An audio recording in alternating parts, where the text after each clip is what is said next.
Internet a toujours été un endroit où les gens publient leur vie. La plupart du temps, ça ne fait de mal à personne, mais il existe des comptes qui appartiennent à une autre catégorie. Des comptes où quelque chose a été posté que personne n'était censé voir.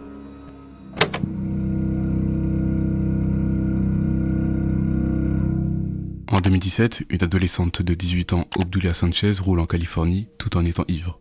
Elle est à 190 km/h sur une route rurale et se filme en direct sur Instagram. Dans la voiture avec elle, il y a sa petite sœur de 14 ans, Jacqueline, et une autre amie à elle. Obdulia conduit, parle à son live, toujours en étant bourré, quand tout d'un coup...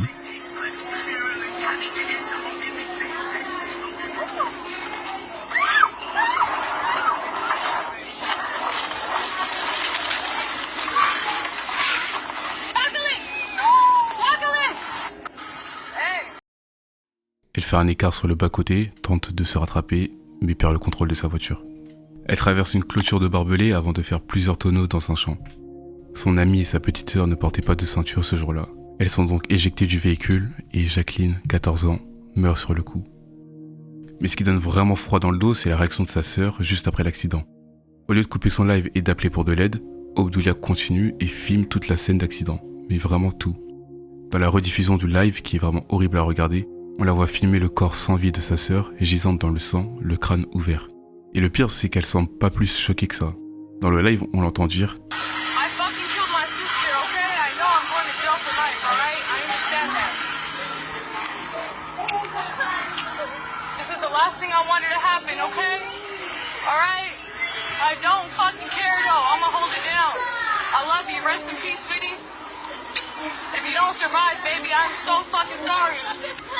Wake up, baby! Wake up, baby!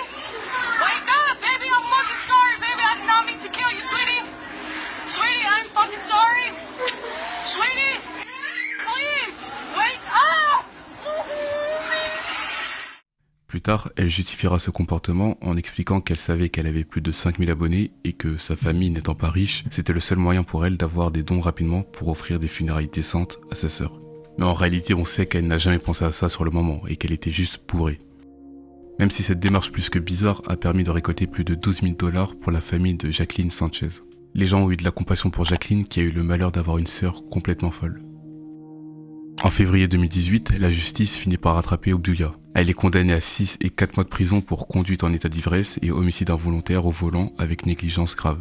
Cependant, après avoir purgé seulement 26 mois de sa peine, elle bénéficie d'une libération conditionnelle en septembre 2019 grâce à des crédits de temps obtenus pour bonne conduite et participation à des programmes éducatifs en prison. On aurait pu espérer que son passage en prison et surtout la perte de sa petite sœur lui fasse un choc et qu'elle arrête toutes ses bêtises, mais non. À peine un mois après sa libération, en octobre 2019, Obdulia est de nouveau arrêtée. Elle était encore une fois au volant d'une voiture quand des policiers tentent de l'interpeller pour un simple problème d'immatriculation. Elle prend la fuite et provoque une nouvelle fois un accident de voiture pendant la course-poursuite, s'écrasant près de l'entrée d'une autoroute.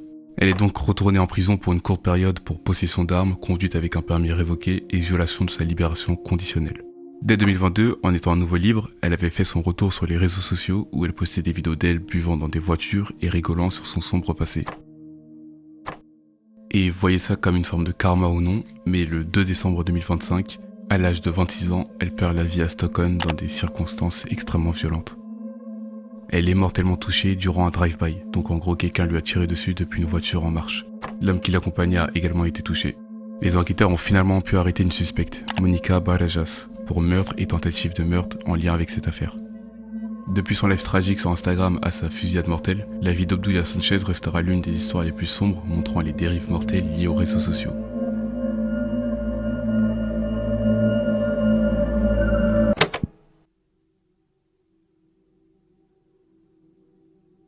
La veille de la Saint-Valentin 2015, les gens profitent du week-end pour faire leur achat au centre commercial d'Halifax, une petite ville du Canada. Mais ce jour-là, 2 adolescents avaient prévu quelque chose de bien différent pour eux. Tout commence sur internet, plus précisément sur le forum de jeux vidéo Game FAQ, puis ensuite sur le réseau social Tumblr.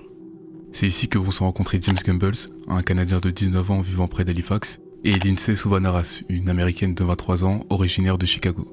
Les deux vivent assez mal leur vie de jeune adulte, ils sont socialement isolés et se sentent rejetés. Donc rencontrer quelqu'un avec qui ils se sentent bien va enfin leur permettre de s'ouvrir. Peut-être un peu trop d'ailleurs. Sur Tumblr, ils se sont imprégnés d'une sous-culture ultra dérangeante appelée les Columbiners. En gros, il s'agit d'une communauté fascinée par les auteurs du tristement célèbre massacre du lycée de Columbine en 1999. Sur internet, plus au niveau des communautés edgy entre guillemets, on peut souvent y retrouver ce fanatisme autour du massacre de Columbine. Et sur la page de Lindsay, on pouvait y retrouver une esthétique très particulière. Elle adoptait le school shooter chic entre guillemets, donc le style du school shooter. Vêtements sombres, longs manteaux et masques d'horreur. Et au-delà des vêtements, elle adoptait l'imagerie néo-nazie, faisant même des posts en référence à Hitler. Elle était soi-disant fascinée par les tueurs en série et le gore. Sur son compte, James postait plus sur sa collection d'armes à feu et son obsession pour la mort. Après plusieurs échanges en privé sur leur attirance morbide sur ces sujets-là, le début de leur plan commence fin 2014. Ils seront enfermés dans leurs chambres respectives à parler toute la journée de nazisme et de gore et je ne sais quoi. Et lors d'une conversation, James partage son envie de commettre une tuerie de masse avec Lindsay. Il se voit porter un long manteau avec elle, Lindsay s'imagine surprendre ses victimes et qu'ils se disent qu'ils sont en fait deux, et elle finit par lui dire « Quelle excellente façon de passer la journée, juste à terroriser des gens normaux / inférieurs. » Ce à quoi James répond « J'espère qu'on puisse le faire réellement un jour. » Bon, jusque-là on dirait vraiment une conversation entre deux adolescents edgy, mais vous allez voir que ça va rapidement devenir sérieux. Et d'ailleurs dans la conversation, on voit que Lindsay prend limite ça à la rigolade, ce qui enlève rien à son degré d'implication bien sûr. Mais dans le sens où James était convaincu de son idée, il disait qu'il avait déjà les armes, les munitions, un couteau et une tenue terrifiante, et les deux n'avaient jamais autant parlé ensemble depuis qu'ils étaient amis sur internet, pour vous dire à quel point ils étaient déterminés. Et Lindsay avait l'air de prendre de plus en plus au sérieux cette idée. Elle lui répondait même qu'elle pourrait être sa Eric Harris, qui est l'un des auteurs du massacre de Columbine. À partir de là, ils étaient inarrêtables. Avec l'aide du meilleur ami de James, Randall Shepard, un jeune de 20 ans, ils choisissent le Halifax Shopping Center comme cible. Ils choisissent ce lieu car pour eux ça incarnait à la perfection le symbole de la décadence occidentale, et aussi parce qu'une attaque là-bas causerait une panique de masse. La date du 14 février 2015 est fixée, ils sont plus que prêts à marquer l'histoire entre guillemets et rentrer dans le Hall of Fame des tueurs de masse. Leur plan est juste fou, je vous préviens, vous n'êtes pas prêts pour ce que vous allez entendre. Alors, Lindsay doit d'abord prendre un vol aller simple vers Halifax avec l'argent qu'elle a eu à Noël. Pendant le trajet, James prévoit de tuer sa mère dans son lit, puis d'abattre son père à son retour du travail. Arrivé à l'aéroport, Lindsay devra prendre la route avec le meilleur ami de James, Randall Shepard. Ensuite, plus tard dans la soirée, c'est là que ça devient lunaire, il prévoit d'assassiner Randall. La raison est que Randall est dépressif et souhaite mourir, mais n'a jamais eu le courage de le faire lui-même, donc c'est James et Lindsay qui s'en chargeront. Et après avoir tué leur ami, les deux comptent baiser ensemble. Ils avaient prévu de perdre leur virginité ensemble, juste avant le massacre. Juste avant de prendre les fusils du père de James, un couteau et des cocktails Molotov que Randall avait préparés pour le lendemain. Ils avaient pour but de tuer le maximum de personnes, mais James avait prévu de cibler les femmes d'âge moyen, comme il disait, celles toutes ridées aux cheveux courts et sûrement croyantes. Quant à Lindsay, elle visait plus les basic bitches, entre guillemets, et ceux qu'elle jugeait génétiquement inférieurs. Et ils étaient prêts à tout pour rendre virale leur attaque. Ils voulaient leur moment iconique, leur Columbine à eux. Ils voulaient des fans, des communautés edgy consacrées à eux. C'était vraiment au cœur de leur idée. Ils prévoyaient de forcer une victime à filmer l'assaut pour que la vidéo tourne partout. Lindsay programme même en avance la publication automatique d'un manifeste sur Tumblr pour le 15 février. Dans son texte, elle fait l'éloge de la violence et montre son absence d'empathie. Le post était censé être mis en ligne alors qu'elle serait déjà morte de sa propre main, devenant ainsi son message posthume au monde entier. Mais tout s'effondre le 12 février 2015.